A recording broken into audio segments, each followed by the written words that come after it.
Fratelli e sorelle in Cristo, buongiorno. Siamo nella continuità del nostro messaggio sul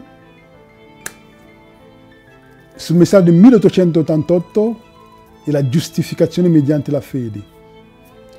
Nella prima puntata abbiamo parlato di cosa era costituito questo messaggio. Abbiamo iniziato con la natura umana di Gesù Cristo, che fa parte, che è il primo punto di questo messaggio. E abbiamo visto che i fratelli Jones e Wagoner avevano proclamato questo messaggio nel 1848 durante la conferenza di Minneapolis, che si è svolta dal 17 di ottobre al 4 di novembre. Hanno sviluppato questo messaggio, solo che questo messaggio è stato respinto dai delegati e dalla conferenza generale della Chiesa. E abbiamo visto che lo spirito di profezia dice chiaramente che in quel momento la Chiesa ha respinto lo Spirito Santo, perché Dio voleva, nel suo piano d'amore, fare piovere su di noi la pioggia dello Spirito Santo. E in questa puntata oggi continueremo con altri aspetti del messaggio. Il prossimo aspetto del messaggio si intitola l'iniziativa di Dio nella salvezza. Cos'è il messaggio del 1888? L'abbiamo visto. E qual è l'iniziativa di Dio nella salvezza? Abbiamo sempre pensato a un Dio così lontano da noi, a un Dio che non si cura di noi. Abbiamo sempre pensato che Dio è passivo, ma non è così, fratelli e sorelle. Le scritture ci dicono un'altra cosa. E possiamo leggere insieme in Genesi 3, dal versetto 8 a 9. Possiamo notare che in questo passaggio vediamo che è scritto: poi udirono la voce di Dio il Signore, il quale camminava nel giardino sul far della sera. E l'uomo e sua moglie si nascosero dalla presenza di Dio il Signore fra gli alberi del giardino. Dio il Signore chiamò l'uomo e gli disse: dove sei? Dio chiede all'uomo: dove sei? Immaginiamo Dio che è onnipresente, onnisciente, onnipotente. Lui chiede all'uomo: dove sei? Dio sapeva dove era Adamo. Lui sapeva. Adamo si nasconde perché ha peccato contro Dio. Si è creato fra lui e Dio una separazione. E come Dio farà per risolvere il problema? Dio lo chiama: dove sei? E 2000 anni dopo Gesù Cristo dirà: è venuto non per salvare, è venuto per salvare quelli che erano perduti, perché lui sapeva che Adamo era perso, noi eravamo persi. Lui dice: dove sei? Lui sa dove è Adamo. Lui sa che Adamo è perso, lui sa che Adamo è morto spiritualmente. In realtà viene verso Adamo per annunciare la buona notizia, la notizia del suo Salvatore. Questa è la bella notizia che gli fa vedere: Adamo, dove sei? Ti voglio far vedere il piano della redenzione, che io vengo per morire per te. E vediamo che Dio non è lontano, fratelli e sorelle. Dio è sempre vicino a noi. In Luca 15, versetto 4 a 5 è scritto: chi di voi, avendo 100 pecore, se ne perde una, non lascia le 99 nel deserto e non va dietro a quella perduta finché non la trova? E trovatela, tutto allegro se la mette sulle spalle. Quindi vediamo, fratelli e sorelle, che Gesù Cristo ha lasciato le 99 pecore per venire a cercare la pecora smarrita che siamo noi. Perché non siamo noi gli unici esseri nel mondo, nell'universo. Però Gesù Cristo, avendo perso una pecora, che siamo noi, è venuta alla nostra ricerca. Questo è l'amore di Dio. Lui, sempre Dio va dietro all'uomo, è sempre Dio che cerca l'uomo e noi stiamo correndo e lui ti cerca. Possiamo notare anche nel Salmo 23, a versetto 6, quando lui dice: quando anche camminassi nella valle dell'ombra della morte, tu sei con me. Il salmista sa che Dio è con lui perché Dio è un Dio attivo. Anche se camminassi nella valle dell'ombra della morte, non timore perché so che sei con me. Sei con me. E poi lui dice: benità e bontà mi accompagneranno ogni giorno della mia vita. Però nella versione, la nuova riveduta, e benità e bontà mi accompagneranno. Però se si legge in inglese, ci renderemo conto che benità e bontà mi inseguiranno. Già dà l'idea che benità e bontà sono dietro a me. Però se andiamo ancora in ebraico, vediamo che è ancora più chiaro che benità e bontà mi perseguiteranno. In quale senso, fratelli e sorelle? Questa parola perseguitare, c'è qualcuno che lo può vedere come una parola non bella, perché non capisce quanto Dio ci ha amato, non capisce qual è l'immagine di Dio che Dio vuole usare per farci capire quanto ci sta inseguendo e quanto è la nostra ricerca. Immaginiamo quando ci dice che qualcuno è perseguitato da una cosa che non va bene, da un perseguitore, è una cosa, un'immagine che non è bella. Però Dio usa quell'immagine per farci capire la profondità del suo amore, perché il suo amore è infinito. Non possiamo capire il suo amore, però lui usa le parole umane per farci capire quanto ci ama.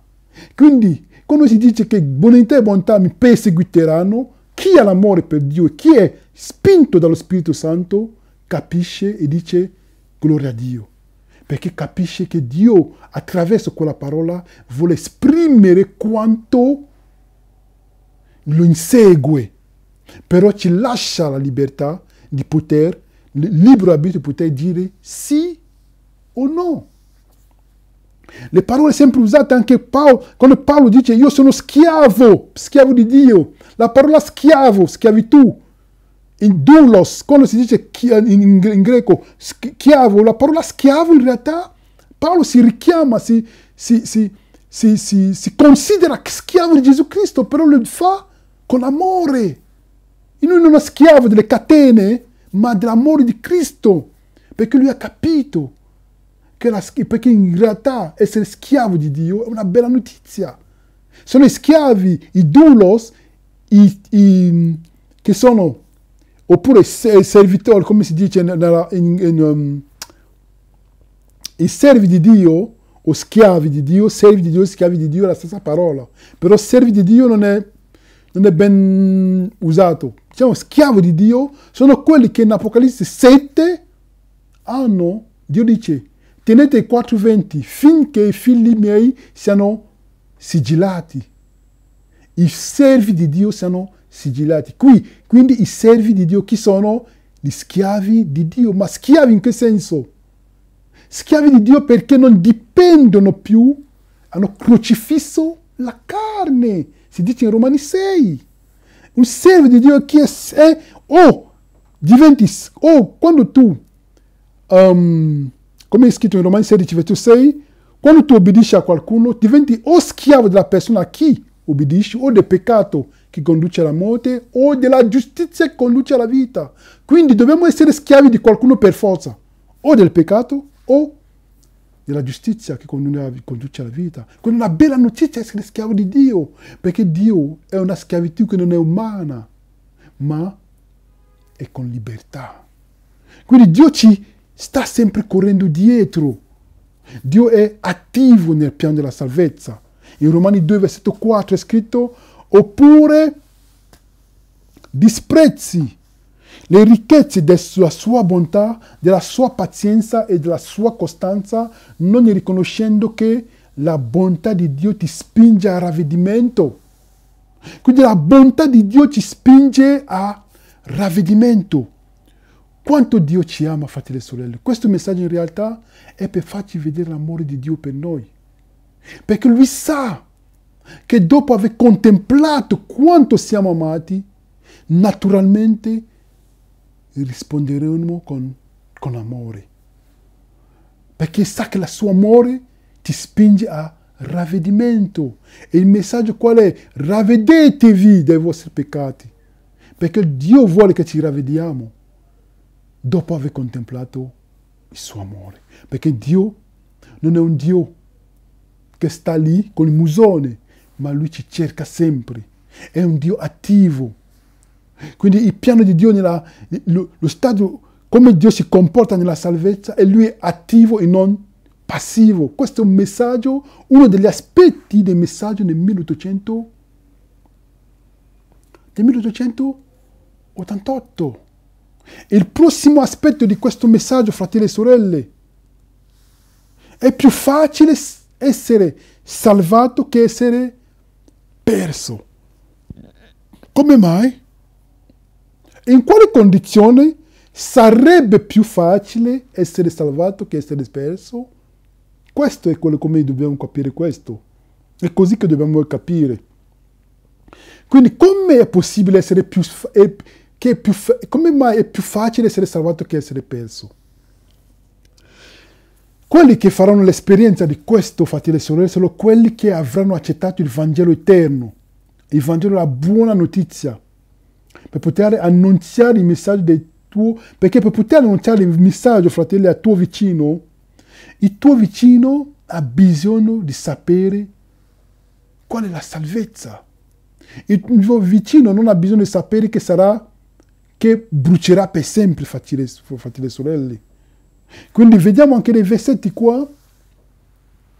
Vediamo in Isaia 40, versetto 31 è scritto: ma quelli che sperano nel Signore acquistano nuove forze, si alzano a volo come aquile, corrono e non si stancano, camminano e non si affaticano. In Romani 5, 20 a 21. La legge poi è intervenuta a moltiplicare la trasgressione, ma dove il peccato è abbondato, la grazia è sovrabbondata, affinché come il peccato regnò mediante la morte, così pure la grazia regni mediante la giustizia a vita eterna per mezzo di Gesù Cristo. Cosa significa, fratelli? In realtà abbiamo ricevuto la grazia che esisteva già prima dei tempi remoti in Gesù Cristo. Questa grazia è stata manifestata, come è scritto in Tito 2, versetto 11. È stata manifestata quella grazia che esisteva già in Gesù Cristo prima dei tempi remoti. Allora, quello che è sorprendente è che Dio ha dato tutto il cielo attraverso Gesù Cristo. Perché la grazia è Gesù, quindi la grazia è il dono. Romani, ricordiamoci quando Paolo parla della grazia in Efesini 3, lui dice che siamo salvati per fede, siamo salvati per grazia mediante la fede. Questo è un dono di Dio. Quindi la grazia è un dono. La grazia è un dono. In Giovanni 3, versetto 16, Dio ha tanto amato il mondo che ha dato suo figlio che è il dono, a modo che chiunque crede in lui non perisca ma abbia vita eterna. Quindi il dono è Gesù Cristo, la grazia è Gesù Cristo. Dio ha dato tutto in Gesù Cristo. Qualcosa sorprendente, fratelli, in realtà sorprendente, è che dopo aver ricevuto tutta questa grazia, la potenza del cielo in Gesù Cristo, noi continuiamo a peccare. E questo è il Vangelo assurdo. Il Vangelo assurdo non è quello che peccheremo fino a quando Gesù torna. No. Questo è un altro Vangelo. Il Vangelo che veramente sorprende tutti, anche gli angeli che stanno guardando, è che come mai dopo aver ricevuto tutta questa grazia, tutta la potenza di Dio, perché Gesù dice in Matteo 28, versetto 18, ogni potere mi è stato dato in cielo e sulla terra. Come mai, dopo, come Gesù Cristo, avendo come maestro Gesù Cristo, a cui è stato dato tutto il potere, Significa che quando si dà tutto il potere a Gesù Cristo, non rimane nessun potere al diavolo. Quindi la cosa sorprendente per gli angeli sarebbe anche di vedere noi che continuiamo a peccare. Quindi la cosa, il Vangelo, questo Vangelo del 1888 mette un accento sul fatto che in realtà sarebbe più facile essere salvato che essere perso dal momento in cui abbraccio il Vangelo della giustizia mediante la fede. Perché è Gesù Cristo che lavorerà in me. E questa è la sua promessa. Nessuno dice che avrà vittoria sul peccato sono le sue forze, ma secondo la potenza dello Spirito. Ma quando tu predichi questo, sarai perseguitato, perché il nemico non vuole che si venga predicato questo messaggio. Quindi, e vediamo che in Atti 26, versetto 14 è scritto, possiamo leggere, cademmo a terra, e io udii una voce che mi disse in lingua ebraica, Saulo, Saulo, perché mi perseguiti? Ti è duro di calcitrare contro il pugnolo? Quindi, fratelli, vediamo che Paolo, quando stava perseguitando i santi, Gesù lo incontra e dice, ma perché mi perseguiti? Ma tu pensi che... E lui dice, ti è duro di calcitare contro il pugnolo? Perché tu resisti in realtà. Tu devi resistere. Perché non puoi, chi sarà perso, fratelli e sorelle, è chi avrà resistito al Vangelo. Chi sarà perso è chi avrà resistito alla potenza del Vangelo. E Matteo 11, versetto 28 a 30 dice, venite a me voi tutti che siete affaticati e oppressi, e io vi darò riposo. Prendete su di voi il mio giogo e imparate da me, perché io sono mansueto e umile di cuore, e voi troverete riposo alle vostre anime, poiché il mio giogo è dolce e il mio carico è leggero. E possiamo immaginare, fratelli e sorelle, immaginiamo questa immagine. Lui dice il suo gioco non pesa, non è pesante il suo gioco. Immaginiamo due mucche che camminano insieme, immaginiamo che noi siamo una mucca e c'è il gioco, come potete vedere allo schermo. Questo gioco permette a queste due mucche di poter tirare il peso che c'è dietro a loro. Immaginiamo che noi siamo una mucca e che l'altra mucca sia Gesù Cristo. Lui dice che il suo gioco è leggero. Se Gesù Cristo è l'altra mucca, significa che noi in realtà non lavoriamo, perché è Lui che tira il peso. Per quello Gesù dice, il mio peso è leggero. Lui dice, il suo gioco è leggero.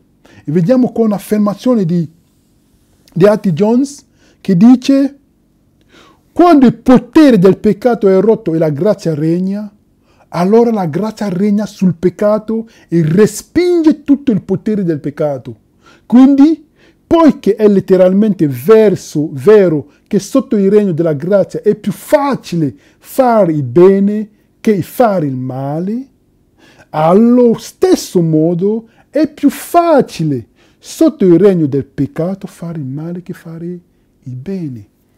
Questo è il messaggio, fratelli e sorelle, del 1888 proclamato da questi fratelli Atti Jones e Waggoner. In Review and the Right è scritto, lui dice, è impensabile che dopo aver ricevuto tutta questa grazia continuiamo a camminare secondo la carne. Vediamo che il potere, la grazia non rimane come un dono che Dio ti fa e non ha effetto in te, no. La grazia in realtà è la giustizia di Dio nelle nostre vite. Se andiamo in Romani 5, versetto 21, potete leggere a casa. Romani 5, che dice la grazia di Dio in realtà è la giustizia di Dio nelle nostre vite. Poi inizia Romani 6 dicendo, visto che siamo sotto la grazia, peccheremo ancora? No, di certo. Che è chiaro. Peccheremo ancora? No, di certo. Quindi questo messaggio della grazia di Dio non rimane come un dono così, ma dobbiamo, per esperienza, sull'azione dello Spirito Santo, camminare non secondo la carne, ma secondo lo Spirito, in modo che la carne anche in noi. Leggete, potete leggere Romani 6, tutto il capitolo, vedete che il peccato può essere in noi e la grazia anche può essere. La domanda è, la questione è, chi lasceremo regnare? La grazia o il peccato? Se lasciamo regnare il peccato, diventiamo schiavi del peccato. Se lasciamo regnare la grazia, diventiamo schiavi della giustizia di Dio. E questo è uno degli aspetti di questo messaggio. Che bella immagine queste due mucche che camminano con il gioco intorno al collo. E Gesù Cristo è l'altro che ci accompagna. È Lui che ti tira avanti. Che bel messaggio, fratelli d'amore di Dio. Abbiamo un altro aspetto di questo messaggio. La vera giustificazione per fede rende il peccatore obbediente alla legge. La vera giustificazione per fede rende il peccatore obbediente alla legge. Perché ci sono quelli che dicono che predicano un falso Vangelo della giustificazione per fede e dicono che continueremo a peccare. Quindi una giustificazione per fede falsa. Quelli che sono rimasti nella giustificazione per fede predicata da Lutero. Lutero non aveva capito tutta la giustificazione per fede a fondo. Per quello Lutero continuava a osservare la domenica. Perché in realtà giustificazione per fede cos'è? Giustificazione per fede. Quindi giustizia e fede vanno insieme. Nella giustizia è la parola, nella giustificazione c'è la parola giustizia. E nella giustizia si parla di legge, per fede. Quindi siamo giustificati per fede in che senso? La fede, avendo la fede, ricevo lo Spirito Santo per essere in accordo con la legge. Quindi lo Spirito Santo ricevuto per fede mi rende capace di camminare in armonia con la legge di Dio, che è la giustizia di Dio. È per quello che giustificazione per fede vanno insieme e non possiamo dissociare. Giustificazione per fede e il ritorno, avendo ricevuto lo Spirito Santo, cammino in armonia con la legge di Dio. Così la giustificazione non rimane una giustificazione legale alla croce, che Dio mi ha giustificato tutto il mondo, però diventa un'esperienza di vita in modo che io possa camminare in armonia, sempre in armonia con la legge di Dio, perché Gesù Cristo mi ha dato la possibilità, diventando uomo come me, mi ha dato la possibilità della sua vita, la sua morte, la sua risurrezione, di poter vivere come Lui. Quindi, e sono quelli che predicano la falsa giustificazione per fede, secondo cui siamo giustificati, Gesù Cristo è la nostra giustizia e non possiamo avere accesso a quella giustizia, è lontano da me. No. Quindi quando qualcuno ci parla di giustizia, dobbiamo chiedere, di quale giustizia parli, fratello? Di quella di John C. Waggoner, quella che è biblico, oppure un'altra giustificazione di Daniels, qualcosa, oppure di altri autori. Parlami della vera giustificazione secondo le scritture. Non parlarmi della giustificazione nel senso che Gesù Cristo è giusto, Lui è giusto, è santo e non vuole...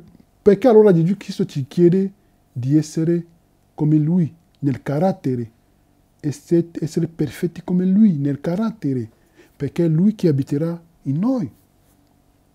La vera giustificazione per fede rende il peccatore obbediente alla legge. Possiamo vedere qua in Romani 10, versetto 10 è scritto: infatti con il cuore si crede per ottenere la giustizia e con la bocca si fa confessione per essere salvati. Gesù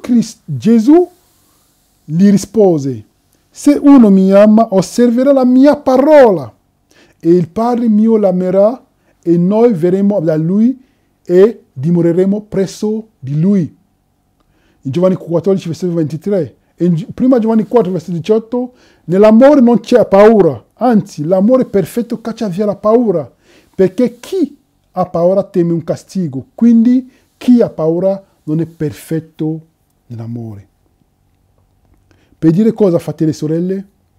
È che la vera giustizia, la vera fede ha come movente l'amore. Se abbiamo paura, significa che non amiamo Dio, perché l'amore perfetto caccia via la paura. Ma quelli che verranno persi saranno quelli che avranno paura, oppure quelli che avranno cercato il regno dei cieli con una motivazione di cose sbagliata, cercando solo il loro interesse. Però il regno dei cieli è dove c'è Gesù. Questo è il regno dei cieli. Quindi la vera giustificazione per fede, se qualcuno ti predica la vera giustificazione per fede, dobbiamo chiedere: qual è la tua giustificazione per fede di cui mi vuoi parlare? Può farsi che la tua giustificazione per fede di cui mi stai parlando, qual è il suo obiettivo? Di rendermi capace di camminare in armonia sempre con la legge di Dio oppure no? Se la persona dice di no, prendete i vostri piedi e andate via, perché questa giustificazione per fede è falsa. Fratelli e sorelle, andiamo avanti nel nostro studio e vediamo che il quinto aspetto di questo messaggio è che la giustificazione legale in Cristo per tutti gli uomini. Quindi la giustificazione legale per tutti gli uomini qual è? È che tutti hanno peccato, fratelli e sorelle, sappiamo? Tutti hanno peccato e sono privi della gloria di Dio. Però vediamo che in Romani 5, versetto 18, c'è Paolo che ci dice una cosa. Gli dice: dunque, come con una sola trasgressione la condanna si è estesa a tutti gli uomini, così pure con un solo atto di giustizia,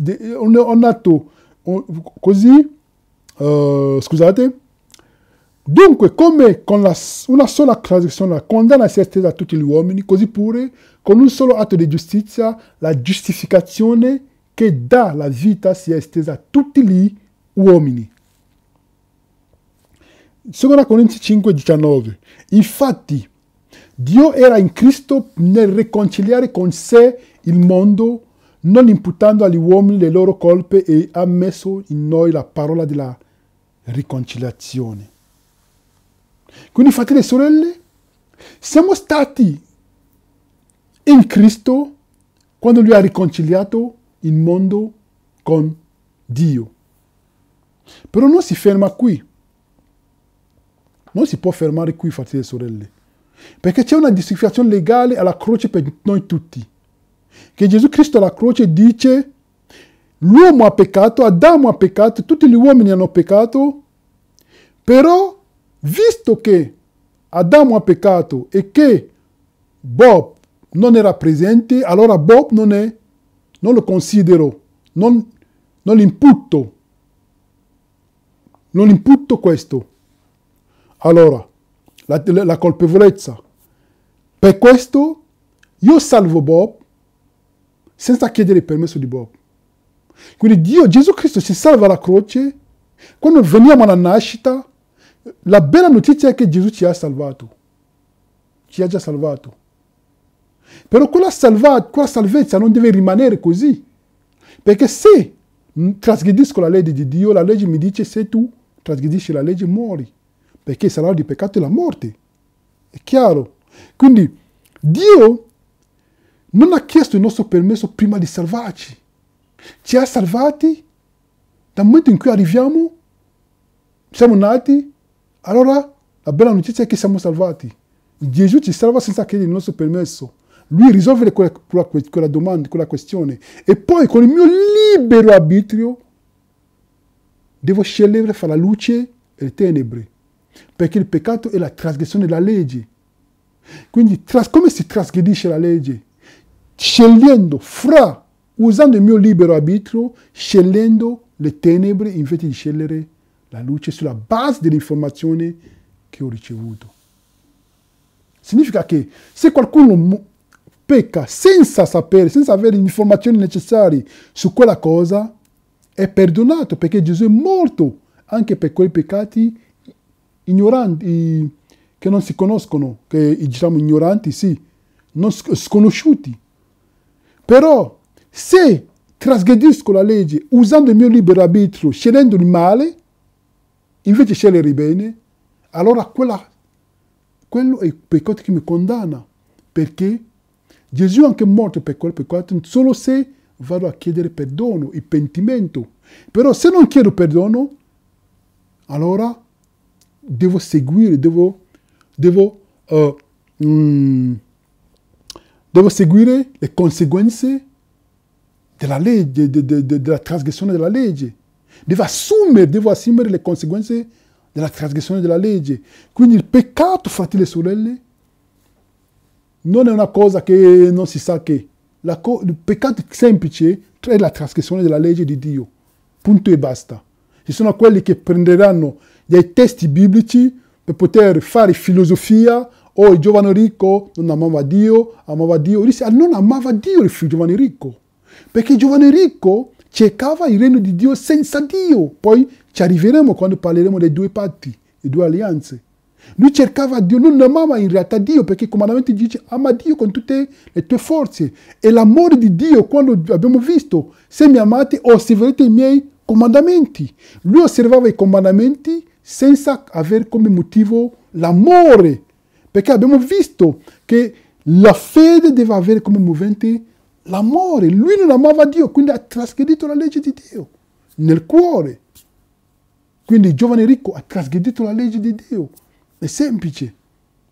Quindi, fratelli e sorelle, Dio, Gesù Cristo ci salva alla croce legalmente tutti, però personalmente dobbiamo seguire le sue orme. Se no, assumeremo le conseguenze della trasgressione della legge, che è la morte, perché il peccato è la trasgressione della legge e chi pecca deve morire. E l'altro aspetto, fratelli e sorelle, di questo messaggio è la potenza della croce. Di solito, fratelli e sorelle, quando si parla della potenza della croce, quando si parla della croce, non si parla veramente della croce. Una volta che abbiamo detto ai fratelli e sorelle che Gesù Cristo è morto per noi, ci fermiamo lì. Però è più profondo. E poi vi invitiamo, fratelli e sorelle, a seguire lo studio che abbiamo fatto sulla natura umana di Gesù Cristo per capire bene a fondo cosa significa che Gesù Cristo è morto per noi. Vi invitiamo a seguire la puntata su Cristo maledetto per noi. Il santuario e il sacrificio. Cristo maledetto per noi. Gesù Cristo, la potenza della croce. Qual è la potenza della croce? Perché la croce, dobbiamo notare che è un principio in cui dobbiamo entrare. Perché Paolo aveva capito questo. Non è che la croce è lì, Gesù è morto per me, allora non ha niente a che vedere con me e io continuo la mia vita come al solito. No. Cosa dicono le scritture? Cosa dicono le scritture? Egli ha portato i nostri peccati nel suo corpo sul legno della croce affinché, morti a peccato, vivessimo per la giustizia e mediante le sue lividure siamo stati guariti. Quindi ha portato i nostri peccati sul legno della croce. Colui che non ha conosciuto il peccato, egli ha fatto diventare peccato. Gesù Cristo è diventato il peccato, quindi è diventato il mio orgoglio, affinché noi diventassimo giustizia di Dio in Lui. Quindi, fratelli e sorelle, affinché diventassimo giustizia di Dio in Lui, tramite Gesù Cristo diventassimo giustizia di Dio, però personalmente dobbiamo vivere anche in armonia con la parola di Dio, con la sua legge, per concretizzare questa giustizia che abbiamo ricevuto grazie a Gesù Cristo. Quindi, fratelli e sorelle, Vediamo che Gesù Cristo alla croce muore, lui prende su di lui i nostri peccati nel suo corpo. Se ha preso i nostri peccati nel suo corpo, prendiamo l'esempio di un zaino. Se mettiamo i sassi in un zaino e carichiamo lo zaino, sentiamo che è pesante. Gesù Cristo prende i peccati in lui, perché diciamo ha fatto diventare peccato, ha portato i nostri peccati nel suo corpo, significa che ha preso su di lui le conseguenze del peccato, la colpevolezza, ha sentito i sentimenti, ha avuto i sentimenti del peccatore come se avesse peccato. Ha sentito le conseguenze del bugiardo, dello strupatore, come se avesse stuprato, come se avesse rubato Gesù Cristo. Quindi ha preso tutte queste conseguenze in modo che, anche se Hitler, dopo aver accettato Gesù Cristo, potrà vivere, perché Gesù Cristo ha preso tutto su di lui. Però se Hitler a un certo momento crede in Gesù Cristo, perché Gesù Cristo ha già pagato il prezzo, lui vivrà. Quanto siamo stati amati. E vediamo altri versetti. Vediamo che in 1 Pietro 2,24 è scritto: egli è stato trafitto a causa delle nostre trasgressioni, stroncato a causa delle nostre iniquità. Il castigo per cui abbiamo pace è caduto su di lui e mediante le sue lividure noi siamo stati guariti. Infatti l'amore di Cristo ci costringe, perché siamo giunti a questa conclusione: se uno solo morì per tutti, quindi tutti morirono. Alla croce non era un uomo che moriva al posto degli altri, erano tutti che morivano in un solo uomo, Cristo Gesù. Gesù ha fatto tutto questo alla croce affinché potessimo nascere di nuovo. È stato abbandonato per noi alla croce, fratelli e sorelle. E vediamo questo versetto qua, 1 Pietro 2,24 che abbiamo letto prima. Abbiamo sottolineato qualcosa in più. Egli ha portato i nostri peccati sul legno della croce, nel suo corpo sul legno della croce, affinché, morti al peccato, vivessimo per la giustizia e mediante il suo video siamo stati guariti. Quindi, vediamo che ci sono due giustizie. La giustizia imputata, la giustizia impartita, come si chiama, come i teologici lo chiamano. Giustizia impartita, imputata e impartita. La giustizia imputata sono quelli che si rimangono solo lì. La giustizia imputata è quella che riceviamo attraverso Gesù Cristo, che ci copre con la sua giustizia. Ma la giustizia impartita è quella che grazie allo Spirito Santo cammino una vita di santità. E le due giustizie non possono essere separate. Quindi vediamo che egli ha portato i nostri peccati nel suo corpo, sul legno della croce, affinché, vediamo che ci sono due giustizie, affinché morti al peccato. Quindi chi è morto al peccato qua? Noi, affinché morti al peccato. Chi è morto al peccato non pecca. Quindi chi è morto al peccato non trasgredisce la legge di Dio. Chi è morto al peccato è crocifisso, come dice Romani 6, versetto 6 e 7. Quando Paolo dice sono crocifisso con Cristo, era carne. Quindi Gesù Cristo muore alla croce in modo che questo si adempie nella mia vita, in modo che anche io divento, questa carne sia crocifissa. E quando siamo crocifissi, lui dice morti al peccato. A un morto, fratelli e sorelle, se date uno schiaffo non risponde. Se date un pugno a un morto, insultate un morto non risponde. Quindi questo è quello che Gesù vuole da noi. Che con la potenza dello Spirito possiamo essere morti al peccato, perché lui è morto alla croce, crocifiggendo la carne. E lui vuole che questo si realizzi in noi. E chi non ci crederà verrà perso, fratelli. Chi respingerà questo Vangelo verrà perso, perché questa è la potenza della croce. E noi stiamo lì a predicare sempre un Vangelo di grazia che non è la grazia secondo la Scrittura. la grazia evangelica, no. Secondo il modo evangelico di capire la grazia, no. Quindi Gesù Cristo è morto per noi affinché noi potessimo vivere in armonia con la sua parola,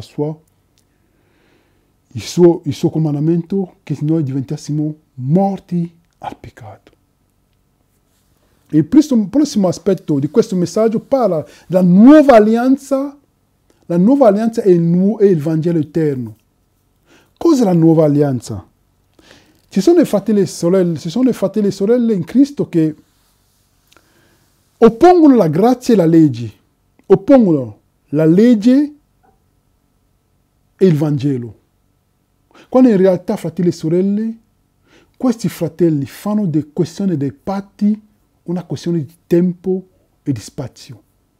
In realtà non è una questione di tempo e di spazio, è una questione di condizione del cuore e di motivazione del cuore. Di condizioni spirituali e motivazione del cuore. Quindi la mia motivazione del cuore mi fa essere o sull'antico patto o sul nuovo patto. Abbiamo fatto uno studio su quello che è audio, lo rifaremo in video fra poco con la grazia di Dio. Oggi non andremo in profondità in questo messaggio. Ogni aspetto di questo messaggio del 1888 è da approfondire. Cosa dice questo messaggio della nuova alleanza? In Galati 4 Paolo ti dice, lui dice in Galati 4, versetto 22, lui dice, infatti sta scritto che Abramo ebbe 2 figli, uno della schiava e uno della donna libera. Ma quello che della schiava nacque secondo la carne, mentre quella della libera nacque secondo la virtù della promessa. Queste cose hanno un senso allegorico, poiché queste donne sono 2 patti. Uno del monte Sinai genera per la schiavitù era Agar. Infatti Agar è il monte Sinai in Arabia e corrisponde alla Gerusalemme del tempo presente che è schiava con i suoi figli, ma la Gerusalemme della sua libera è nostra madre. Poi lui dice al versetto 28, 30, 29, 30, ora fratelli, come Isacco, voi siete figli della promessa, e come allora colui che era nato secondo la carne perseguitava quello che era nato secondo lo spirito, così succede anche ora. Ma che dice la scrittura? Caccia via la schiava e suo figlio, perché il figlio della schiava non sarà erede con il figlio della donna libera. Perciò, fratelli, noi non siamo figli della schiava, ma della donna libera. Per fare corto, fratelli e sorelle, la questione dei 2 patti, vediamo che la questione dei 2 patti non è una questione di tempo, non è una questione di tempo e di spazio. Perché vediamo che Paolo dice che questa questione delle 2 alleanze è allegorica. Quando lui parla della schiava, della libera, di Agar e di Sara, di Ismaele e di Isacco, del monte Sinai, il monte Sion, queste cose sono allegoriche, quindi significano qualcos'altro. Lui dice che queste 2 donne sono 2 alleanze, 2 patti. E vediamo che Abramo nella stessa casa aveva 2 tipi di persone. E lui dice, poi dal versetto 28 lui dice che dello stesso modo in cui chi era nato secondo la carne si perseguitava chi era nato secondo lo spirito, così avverrà anche nei nostri tempi. Quindi questa questione dei 2 parti è una questione di nuova nascita, di camminare secondo la carne o secondo lo spirito. E ricordiamo che Gesù dice a Nicodemo, in Giovanni 3, che nessuno entrerà nel regno dei cieli se non è nato di nuovo. Quindi cosa significa? Che se non nasce si cammina secondo lo spirito. E cosa dice Pietro in Galati 3, in Galati 5 versetto 16? Camminate secondo lo spirito e non adempirete affatto i desideri della carne. Questa è una promessa di Dio. Quindi la promessa di Dio, quando lui dice fa la promessa, dobbiamo solo dire di sì. Non è che sarà in cielo che cammineremo secondo lo spirito e non secondo la carne. Pietro non può dire camminate secondo lo spirito e non secondo la carne, e la gente pensa che quando Gesù tornerà. Allora quando Gesù tornerà e che saremo in cielo, cammineremo non secondo lo spirito ma secondo la carne? No, cammineremo secondo lo spirito perché saremo pieni di spirito. Quindi Paolo non può dire questo se questo non è per noi. E vediamo in questa diapositiva che i due patti sono due alleanze, sono due donne, Sara e Agar, sono due figli, Isacco e Ismaele, sono due montagne, Sinai e Sion. Quindi la domanda è, cosa in realtà i due patti?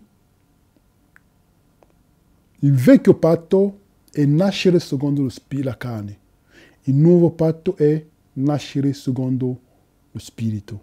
Questo lo approfondiremo quando faremo un video su quello, che già c'è un audio su quello sul canale. Lo approfondiremo meglio. Quindi solo la cosa da ritenere qua è che i due patti sono due condizioni di cuore, la mia motivazione del cuore. Cosa mi porta verso Dio? Ricercare il regno dei cieli come un mercenario oppure ricercare il regno dei cieli come la sposa? Perché nella sposa c'è l'amore, quando c'è il matrimonio c'è l'amore. E se non amiamo Dio, non entreremo nel regno dei cieli. Possiamo anche cercare il regno dei cieli, possiamo anche cercare il materiale, però non è quello che ci salverà. Perché il cielo è dove c'è Gesù. E il prossimo aspetto di questo messaggio, l'ottavo di questo messaggio, è la purificazione del santuario celeste. Ricordiamoci che in Daniele 8, versetto 14 è scritto 2306 mattine, poi il santuario verrà purificato. Quando si parla della purificazione del santuario, si parla non solo della purificazione del santuario celeste, ma la purificazione anche del corpo, di noi. Perché sappiamo che siamo il corpo, siamo il santuario di Dio. E per questo, per chi non ha seguito lo studio che abbiamo fatto sul santuario del corpo umano, vi invitiamo a seguirlo. È più approfondito. Quindi, noi siamo il santuario di Dio. In 1 Corinzi 3, versetto 17, in 1 Corinzi 6, versetto 19, è scritto: non sapete voi che il vostro corpo è tempio dello Spirito Santo e che è in voi e che avete ricevuto da Dio? Quindi non appartenete a voi stessi. Noi siamo il santuario di Dio, siamo il tempio di Dio. E in Filippesi 2,15, perché siate irreprensibili e integri, figli di Dio senza biasimo, in mezzo a una generazione storta e perversa, nella quale rispondete come astri nel mondo. Quindi il progetto di Dio, fratelli e sorelle, per noi, in questo messaggio del 1888, è che noi possiamo risplendere la gloria di Dio. E questo si avverrà alla fine. Si avverrà quando vediamo l'Apocalisse 18, l'angelo che scende dal cielo e che il suo splendore risplende tutta la terra della sua gloria. E vediamo i 144.000 che hanno il nome di Dio sulla fronte. Il nome qual è? La gloria di Dio. Il nome è il carattere. Quindi, fratelli e sorelle, siamo il tempio di Dio. Dio ci vuole purificare da diverse cose, dalla riforma alimentare ci vuole purificare, fratelli e sorelle.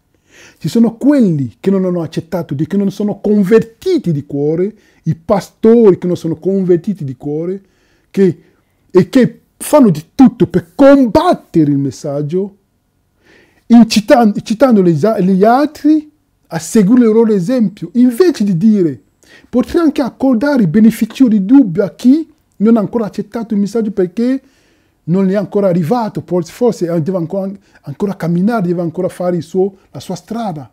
Ma prendere in giro chi ha accettato il messaggio, fratelli e sorelle, è satanico. E il messaggio della salute c'entra con la salvezza. Vi invitiamo a seguire lo studio che abbiamo fatto sul santuario dell'alimentazione. La manna si trova nel luogo santissimo. Non possiamo dire che la riforma alimentare non c'entra con la salvezza, quando la manna che rappresenta la riforma alimentare si trova nel luogo santissimo. E non è nel cortile, non è nel luogo santo, ma nel luogo santissimo. Quindi dovremo imparare bene capire cosa faceva il popolo durante il tempo di espiazione in cui siamo, che è iniziato dal 1844. Il popolo digiunava, pregava. Il digiuno che faceva il popolo di Israele è paragonabile al nostro digiuno di oggi, che è la riforma alimentare, perché Dio non ci può chiedere di digiunare ogni giorno, però di utilizzare la riforma alimentare come digiuno per aspettare che esca dal luogo santissimo il nostro sommo sacerdote. Sono quelli che prendono Romani 14, anche quello, faremo uno studio su quello, prendono Romani 14, tolgono, ti girano il loro modo per poter togliere le scritture, per poter fare in modo che la loro vita sia in armonia con i loro principi, con i loro statuti, non gli statuti di Dio. Quindi, fratelli e sorelle, la purificazione del santuario è anche la nostra, perché quello che Gesù fa in cielo si deve ripercuotere sulla terra. E l'altro aspetto di questo messaggio nel 1888, fratelli e sorelle, è la vittoria totale sulle nostre debolezze. La vittoria totale sulle nostre debolezze. Qua, quando si parla di vittoria totale sulle nostre debolezze, ci sono tanti fratelli che si arrabbiano, e capisco, forse perché non hanno capito il messaggio della giustificazione per fede. Come ha detto lo Spirito Profezia in Gospel Walk, alla pagina 301, il popolo di Dio muore, le chiese stanno morendo per mancanza di insegnamento sulla giustificazione mediante la fede in Gesù Cristo e le verità correlate. Cos'è la giustificazione per fede? È che Dio ti dà una promessa, come Abramo ha dato la promessa del figlio. Tu non vedi la promessa adempiersi, non ancora visto, ma tu ci credi. Su quale base? Sulla base della parola di Dio, sulle promesse che Dio ti fa. Questa è la giustificazione per fede. E su quella base, il fatto che tu ci credi, Dio ti giustifica. Perché quando Dio la dice la parola, la cosa si adempie, come è scritto nel Salmo 33. Come Lui ha creato alla creazione, Lui ci vuole ricreare. Però quando ha creato l'uomo, ha creato dopo la creazione. Non è che ha creato Adamo e ha detto, vedi come creo. Però Adamo ha creduto che Dio è creatore dopo, per fede. In Ebrei 11, versetto 3 è scritto che per fede che dobbiamo credere che Dio ha creato i mondi. Quindi per fede devo credere che Dio mi ricreerà la sua immagine. Questa è la giustificazione per fede. Quindi io ci credo nelle promesse di Dio. È semplice. Io credo nelle promesse di Dio e Dio dice, questo è il figlio che cerco, allora mi giustifica. Questa è la giustificazione per fede. E dal momento in cui sono giustificato legalmente con Dio, da Dio, grazie ai meriti di Gesù Cristo, cosa capita? Ricevo lo Spirito Santo che lavora in me, in modo che ogni giorno io possa morire a me stesso e lasciare da parte i desideri della carne, che io possa camminare secondo lo Spirito. E come si dice, fratelli e sorelle, Dio, anche se io cado, mi rialzo, Dio mi rialza, e a un certo momento non cadrò più come il bambino. Quando il bambino cade, a un certo momento cammina retto, quindi cammina in piedi. E così è il progetto che Dio ha per noi, di avere la vittoria totale sulle nostre debolezze. Su quale base? Sulla base della sua parola, non sulle basi delle nostre forze. Questa è la giustificazione per fede, è semplice. Quindi quando crediamo questo messaggio siamo attaccati perché il nemico lavora. E vediamo in Efesini 4, versetto 13, è scritto, fino a che tutti giungano all'unità della fede e della piena conoscenza del Figlio di Dio, allo stato di uomini fatti all'altezza della statura perfetta di Cristo. Notiamo, fratelli e sorelle, che non è scritto che noi siamo fatti alla statura perfetta di Davide, oppure alla statura perfetta di Mosè o dei patriarchi, però la statura perfetta di Cristo. Ritorniamo alla natura umana di Gesù Cristo.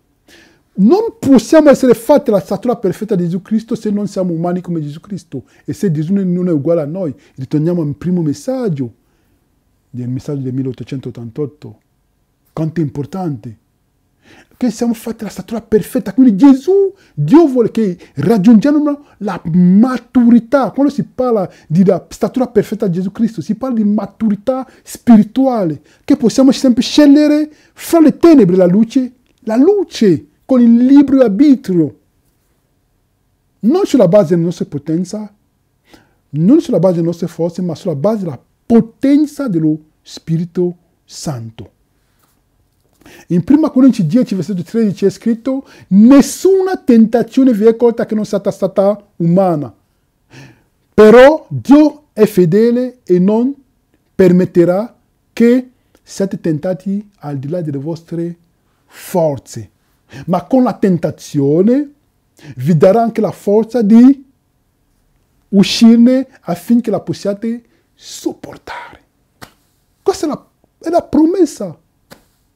Quindi Dio giustifica la vittoria sul peccato in base alla promessa di Dio che Dio ci fa. Lui dice che lui mi dice: Bob, non sarai tentato a dire le tue forze. Wow, dico wow, questo è bello.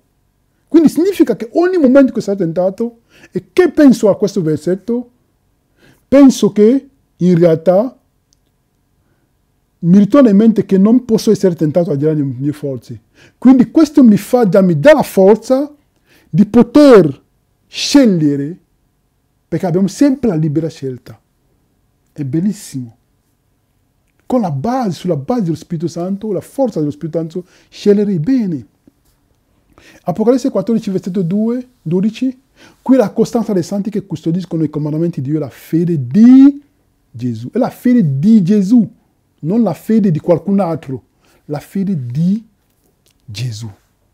E quello che Gesù, la fede di Gesù ha realizzato nella vita di Gesù, la realizzerà anche nella mia vita.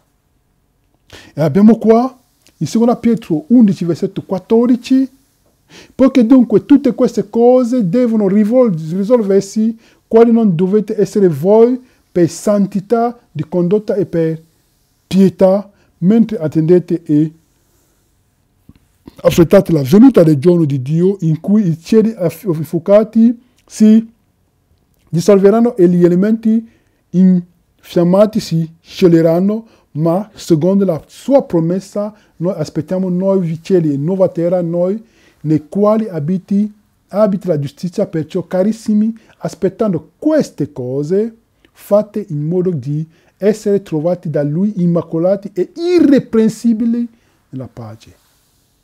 Queste sono le promesse di Dio, irreprensibili nella pace. Io vi dico, camminate secondo lo Spirito e non adempirete affatto i desideri della carne. E Gesù Cristo dice in Giovanni 8, versetto 11, alla donna adultera: nessuno ti ha condannata?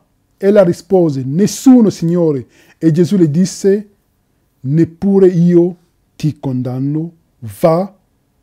Vai e non peccare più. Non ha detto vai e non trasgredire, vai e non fare più adulterio. No. Non ha detto vai e non fare più la prostituta. No. Vai e non peccare più.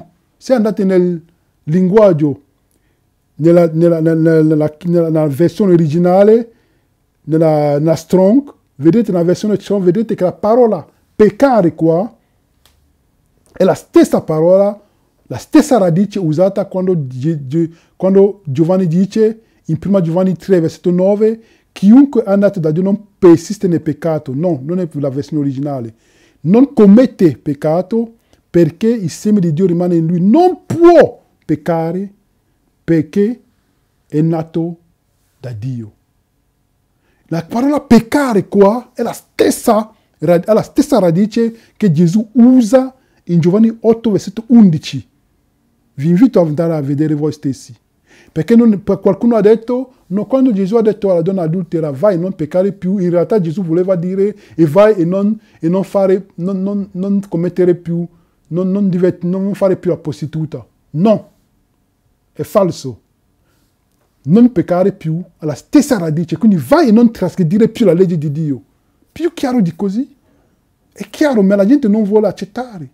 Ma non sulla base delle mie forze, ma sulla base dello Spirito Santo, della forza di Dio. Questa è la giustizia che otteniamo per fede. È per fede. Già per fede accettiamo e Dio ci accetta. Prima che la promessa ti adempia. È quello che Dio vuole nel suo regno. Non che non siamo salvati per vista. E vediamo che in Giovanni 3, prima Giovanni 3, versetto 9, è scritto: chiunque è nato da Dio non persiste nel commettere peccato. Questa versione è falsa. Mi sono scordato di cambiare. E la versione originale dice: chiunque è nato da Dio non pecca, non commette peccato, non pratica il peccato, perché il seme di Dio rimane in lui. Non può peccare perché è nato da Dio. Quindi Dio vuole, Gesù Cristo vuole che noi possiamo nascere di nuovo. Chi è nato di nuovo non pecca. Gesù dice a Nicodemo: chi non è nato di nuovo non può vedere il regno dei cieli. Facciamo uno per uno. Quindi non entreremo nei cieli con il peccato, fratelli e sorelle. Non entreremo nel regno dei cieli con il peccato. Abbiamo in Apocalisse 22, versetto 11, Gesù dice, dove è scritto: chi è santo continua a essere santo, chi è impuro continua a essere impuro, perché Gesù Cristo in quel momento è la fine del tempo di grazia. Quando il tempo di grazia finisce, il sommo sacerdote Gesù Cristo esce dal luogo santissimo. Il rimanente non ha più intercessore. Quindi non c'è più intercessore. Il rimanente rimane fedele e cammina secondo le vie di Dio. Non pecca più, perché non c'è più intercessore. Ma la gente si sembra accantonare. Il rimanente non pecca più. Non c'è più intercessore. E per quello che è scritto in Apocalisse 22, versetto 11, in quel momento, dopo la fine del tempo di grazia, chi è impuro continua a essere impuro. Chi è santo continua a essere santo. Andiamo di santificazione in santificazione. Però santificazione non significa peccare e alzarsi. Peccare e rialzarsi, falso. Non è peccare e rialzarsi. La santificazione non c'entra niente con il peccato. Perché la santificazione non ha niente a che vedere con le tenebre. Quando si dice Dio è santo, non significa che Dio è un po' santo, un po' peccato, un po' Dio. No. Non c'è quale rapporto c'è fra luce e tenebre. Quindi vivere una vita di santità, per fede già dobbiamo vivere, per fede. Però in realtà dobbiamo arrivare a vivere senza peccare. Però dire che la santità significa cadere e rialzarsi è falso. Perché non c'è il rapporto fra luce e tenebre. O è luce o è tenebre. E ci sono quelli che dicono, citano i Proverbi 24, versetto 16, per dire: il giusto cade 7 volte e si rialza.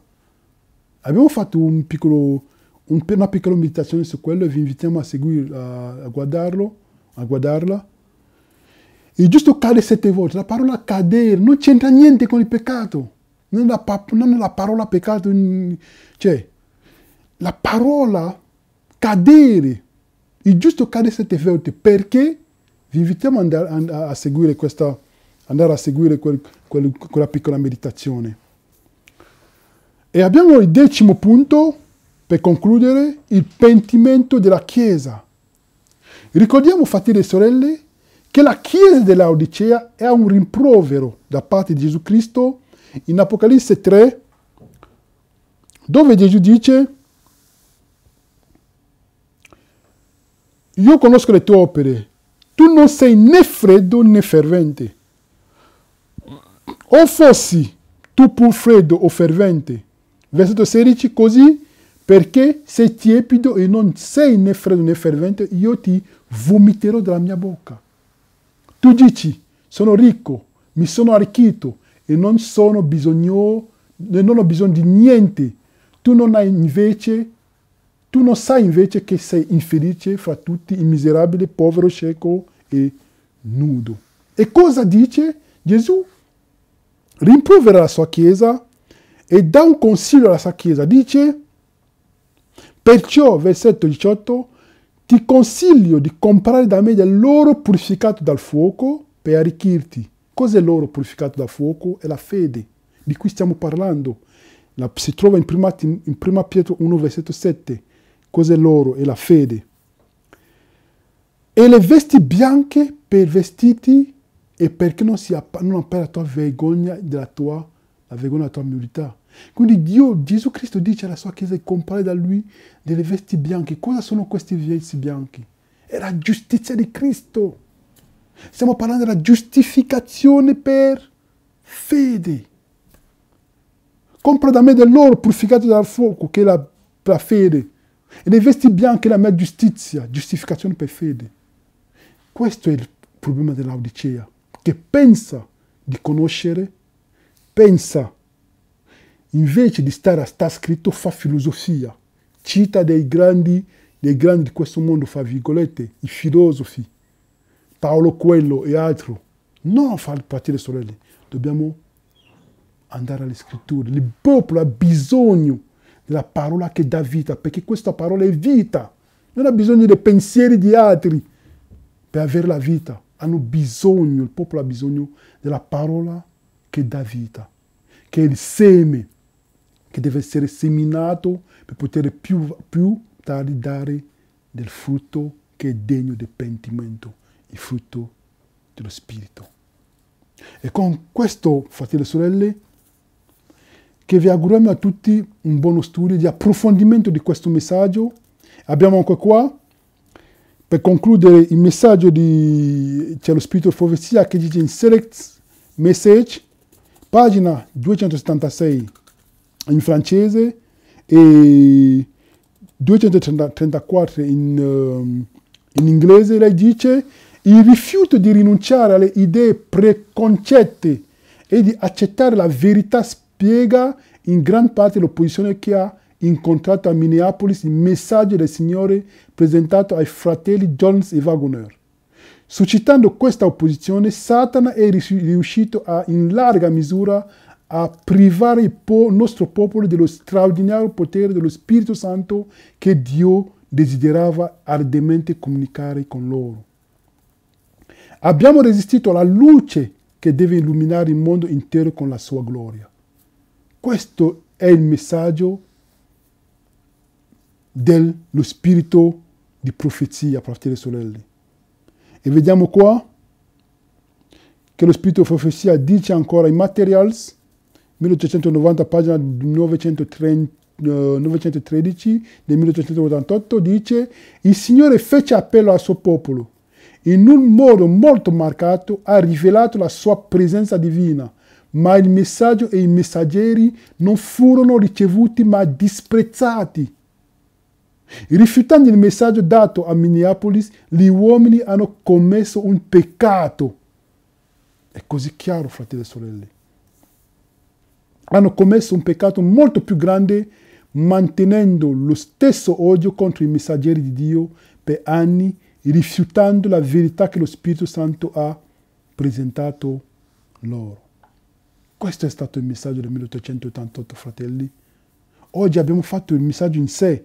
Ogni aspetto di questo messaggio deve essere predicato. E noterete che il messaggio di questo ministero di portatori di luce è centrato sul messaggio 1888. Tutto il messaggio che predichiamo è centrato su questo messaggio. Perché è il messaggio che deve essere predicato al mondo.